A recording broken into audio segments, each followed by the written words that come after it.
On August 17, 1943, something impossible happened in the skies over Germany, as 376 B-17 Flying Fortress bombers flew in tight formation over enemy territory, facing what would be one of the most brutal missions of World War II. A surprising truth was being written with blood and twisted metal. An aircraft that should have been just another war machine was transforming into the most powerful symbol of human determination ever created.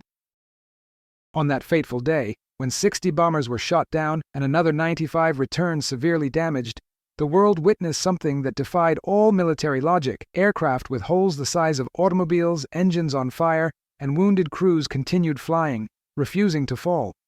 What Boeing engineers never imagined when they designed this flying fortress in the 1930s was that they were creating much more than a bomber. They were forging a living myth that would redefine the concept of resistance and become the personification of the indomitable soul of the Allies. This is not just the story of an extraordinary machine, but the revelation of how a piece of aluminum and steel transformed into the beating heart of a generation that refused to surrender, even when the skies filled with fire and death.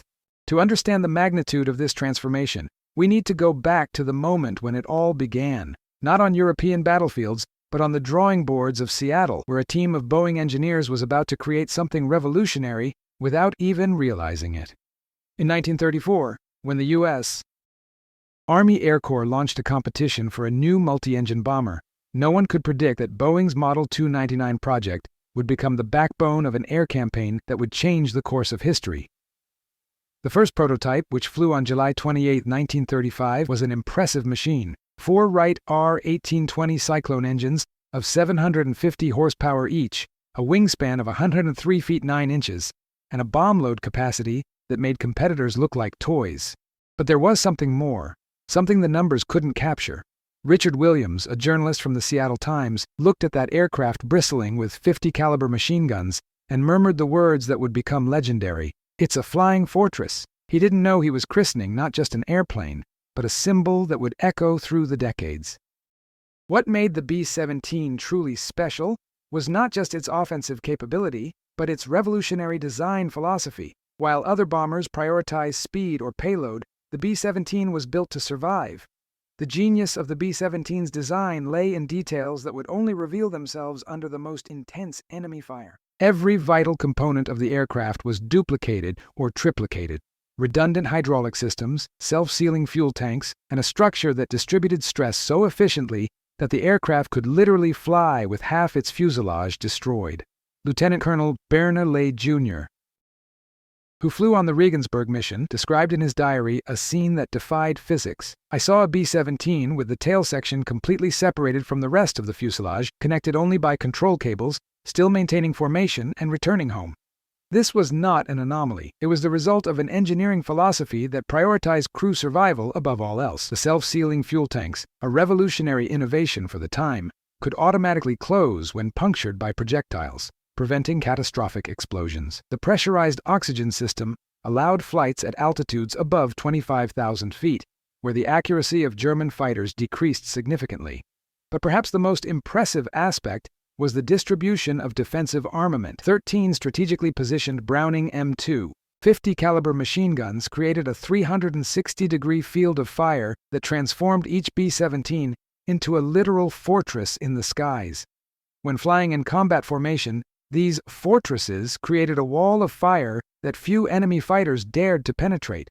The real test of the B-17 came not in laboratories or test fields, but in the hostile skies of occupied Europe, where each mission was a deadly game between American engineering and German determination. In 1942, when the first B-17Es arrived in England as part of the 8th Air Force, American pilots quickly discovered they were flying something far beyond their most optimistic expectations.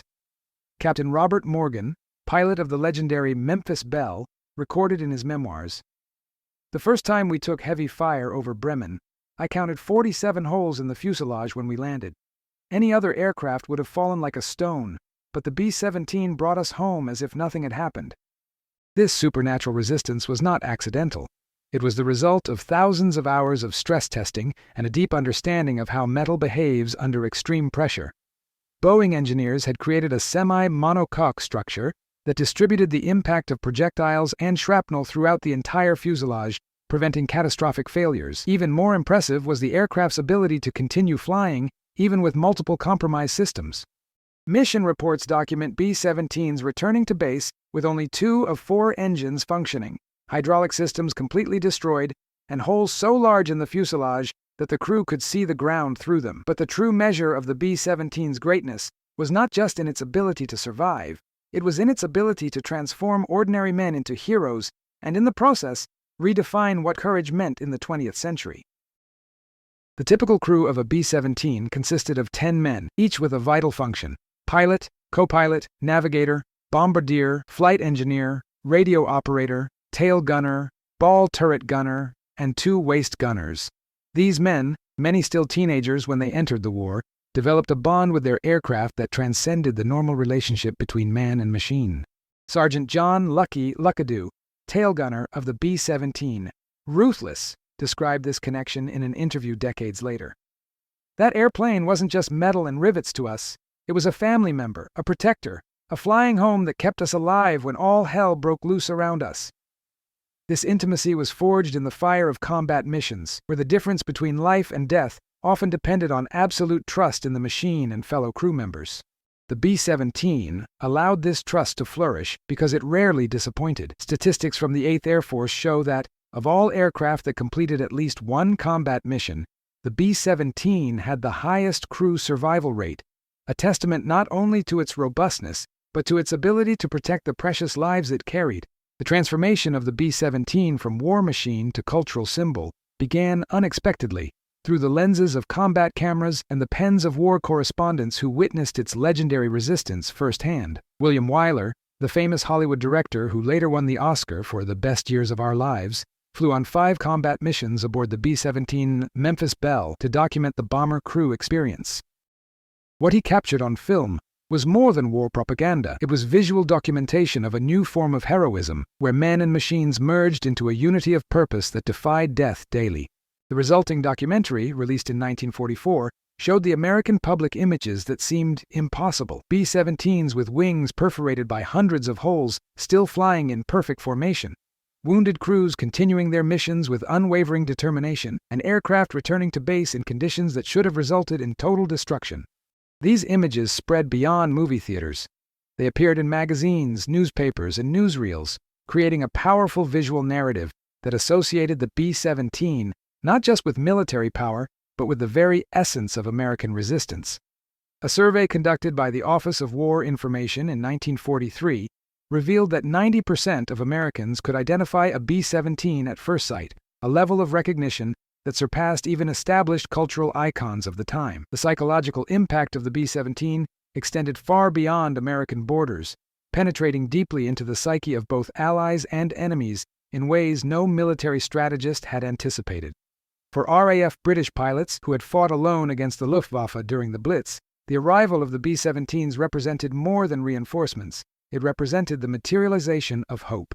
Squadron leader Douglas Bader, RAF ace with 22 confirmed victories, wrote in his diary, "When we saw those American fortresses crossing the Channel for the first time, we knew we were no longer alone. It wasn't just the number of aircraft, it was what they represented, the determination of an entire nation to see this war through to the end."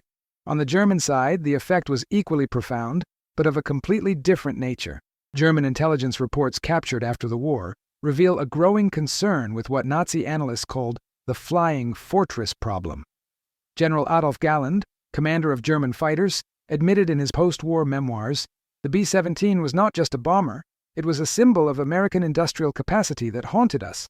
Each formation we saw in German skies was a reminder that we were fighting not just against brave pilots, but against the entire industrial machine of a superpower. This perception infiltrated German ranks, where fighter pilots reported a growing reluctance to attack B-17 formations, due not only to intense defensive fire, but to what they symbolically represented. The true test of fire for the B-17 as a symbol of resistance came during the most dangerous and controversial missions of the European Air War, where the line between heroism and sacrifice became indistinguishable. The Schweinfurt-Regensburg mission of August 17, 1943, remains as the most dramatic example of this transformation. When 376 B-17s took off from English bases that morning, they carried more than bombs. They carried the hopes and fears of an entire nation. The plan was audacious to the point of recklessness. Attack two of Germany's most important ball-bearing factories in a coordinated attack that would take the bombers to the heart of enemy territory, beyond the range of fighter escort. What followed was an aerial battle of epic proportions, where 300 German fighters intercepted the American formations in successive waves of attacks. Lieutenant Robert Rosie Rosenthal, pilot of the B-17, Rosie's Riveters, described the experience. It was like flying through hell itself. Fighters came from all directions. The sky was full of shrapnel and smoke, and yet we kept flying, not because we were brave, but because the airplane simply refused to die. Of the 376 bombers that departed, 60 were shot down, and 95 returned with severe damage. But those who returned brought with them something more valuable than confirmation of destroyed targets. They brought living proof that the human spirit, when supported by exceptional engineering, could overcome any adversity. The lasting legacy of the B-17 transcended the battlefields of World War II, establishing a standard of excellence and symbolism that would influence future generations of aviators and aerospace engineers. After the war ended, when final statistics were compiled, the numbers told an extraordinary story. Of the 12,731 B-17s produced between 1936 and 1945, those that served in combat flew more than 291,000 missions, dropped 640,000 tons of bombs, and, most impressively, brought their crews home under conditions that would have destroyed any other aircraft of the era. But the numbers, however impressive, could not capture the cultural transformation the B-17 had wrought. In Brazil, where the Brazilian Air Force operated 13 B-17s between 1951 and 1968 on search and rescue missions, Brazilian pilots discovered the same qualities that had made the aircraft legendary during the war. Colonel Aviator Carlos Eduardo Pellegrino, who flew B-17s in the FAB, recalled, even decades after the war, those airplanes still had something special. It wasn't just the robustness, it was the confidence they inspired. When you were in command of a B-17, you knew you had in your hands a machine that would do everything in its power to bring you back home. This confidence became part of the DNA of American military aviation and influenced the development of all subsequent aircraft, from the B-52 Stratofortress to modern stealth bombers. Today, more than 80 years after its first flight, the B-17 Flying Fortress remains as the definitive symbol of an era when human courage and engineering excellence combined to create something truly immortal. Of the few examples that still fly, each carries with it not only the history of its own missions, but the symbolic weight of a generation that faced darkness and emerged victorious. When the B-17, aluminum overcast of the Experimental Aircraft Association, flies over American cities on commemorative tours, the crowds that gather to see it are not just observing a historical relic, they are witnessing the materialization of an ideal that transcends generations. The deep and distinctive roar of its four Wright Cyclone engines echoes like a hymn of resistance, reminding us that, even in the darkest moments of human history, the combination of determination, ingenuity, and courage can create symbols that endure forever. The B-17 was not just a bomber that helped win a war, it was tangible proof that when we face the impossible, we can not only survive but emerge stronger, more united, and more determined than ever. In a time when the world again faces challenges that seem insurmountable, the lesson of the Flying Fortress resonates with crystal clarity. The true fortress lies not in metal and rivets, but in the indomitable spirit of those who refuse to surrender, no matter how dark the skies ahead.